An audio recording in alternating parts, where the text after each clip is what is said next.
ایک بار میں گھر میں داخل ہوا تو دیکھا کہ بیگم کے چہرے کا رنگ خوف سے اڑا ہوا ہے۔ پوچھنے پر ڈرتے ڈرتے بتایا کہ کپڑوں کے ساتھ میرا پاسپورٹ بھی واشنگ مشین میں دھل چکا ہے۔ یہ خبر میرے اوپر بجلی بن کر گری۔ مجھے چند روز میں ایک ضروری سفر پر جانا تھا۔ میں اپنے سخت رد عمل کو ظاہر کرنے والا ہی تھا، مگر اللہ کی رحمت سے مجھے ایک بات یاد آ گئی اور میری زبان سے نکلا کہ کوئی بات نہیں، اور اس جملے کے ساتھ ہی گھر کی فضا نہایت ہی خوشگوار ہو گئی۔ پاسپورٹ دھل چکا تھا اور اب اس کو دوبارہ بنوانا ہی تھا۔ خواہ میں بیگم پر غصے کی چنگاریاں برسا کر اور بچوں کے سامنے ایک بدنما تماشا پیش کر کے بنواتا یا بیگم کو دلاسا دے کر بنواتا، جو چشمے بددور ہر وقت میری راحت کے لیے بے چین رہتی ہیں۔ سچ بات یہ ہے کہ مجھے اس جملے سے بے حد پیار ہے۔ میں نے اس کی برکتوں کو بہت قریب سے اور ہزارہا بار دیکھا ہے۔ جب بھی کسی دوست یا قریبی رشتہ دار کی طرف سے کوئی دل دکھانے والی بات سامنے آتی ہے تو میں درد کشا اسپرے کی جگہ اس جملے کا دم کرتا ہوں اور زخم مدمل ہونے لگتا ہے۔ اپنوں سے سرزد ہونے والی کوتاہیوں کو اگر غبار خاطر بنایا جائے تو زندگی عذاب بن جاتی ہے اور تعلقات خراب ہوتے چلے جاتے ہیں، لیکن کوئی بات نہیں والے جملے کے وائپر سے دل کے شیشے پر چھائی گرد لمحہ بھر میں صاف کی جا سکتی ہے، اور دل جتنا صاف رہے اتنا ہی توانا اور صحت مند رہتا ہے۔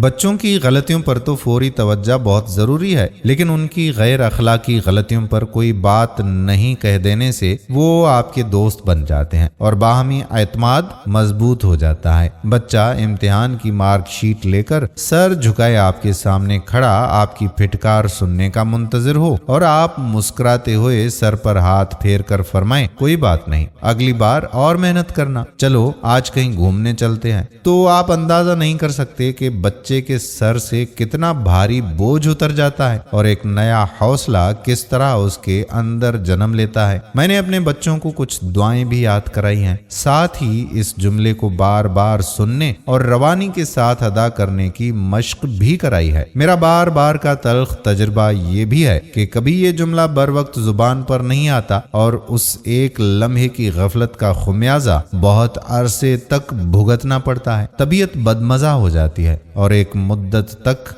کڑواہٹ باقی رہتی ہے، تعلقات میں بال آ جاتا ہے اور برسوں تک خرابی باقی رہتی ہے۔ اس لیے ضروری ہے کہ یہ جملہ یادداشت کا حصہ بننے کے بجائے شخصیت کا ہی حصہ بن جائے۔ وقفے وقفے سے پیش آنے والے معاشی نقصانات ہوں یا ہاتھ سے نکل جانے والی ترقی کے مواقع ہوں، یہ جملہ ہر حال میں اکثیر سا اثر دکھاتا ہے۔ ایک دانا کا قول ہے کہ نقصان ہو جانا اور نقصان کو دل کا بوجھ بنانا، یہ مل کر دونوں نقصان بنتے ہیں۔ جو ایک خسارہ ہو چکا وہ تو ہو چکا، تاہم دوسرے خسارے سے آدمی خود کو بچا سکتا ہے۔ اس لیے صرف ایک گہری سانس لیں اور اتنا کہنا کافی ہے کہ کوئی بات نہیں۔ یاد رہے کہ یہ دوا جس طرح کسی چھوٹے نقصان کے لیے مفید ہے، اسی طرح بڑے سے بڑے نقصان کے لیے بھی کارآمد ہے۔ ایک مومن جب کوئی بات نہیں کو لہلیت کے رنگ میں ادا کرتا ہے تو انا للہ و انا الیہ راجعون کہتا ہے۔ بسا اوقات ایک ہی بات ایک جگہ صحیح تو دوسری جگہ غلط ہوتی ہے۔ کوئی بات نہیں کہنا بھی کبھی آدمی کی شخصیت کے لیے سم قاتل بن جاتا ہے۔ جیسے کوئی شخص غلطی کا ارتکاب کرے تو چاہیے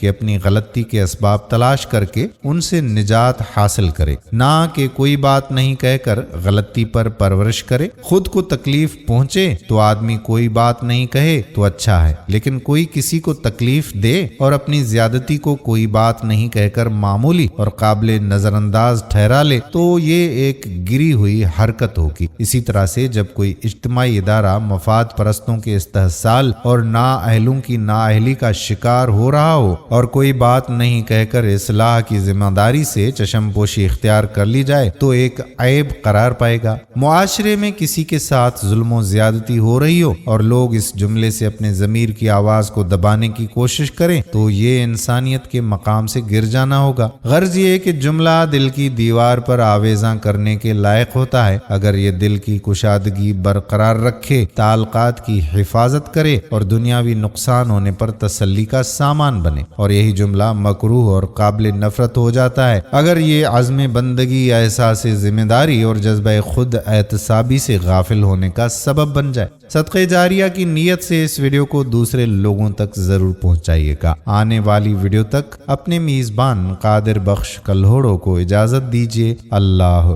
حافظ۔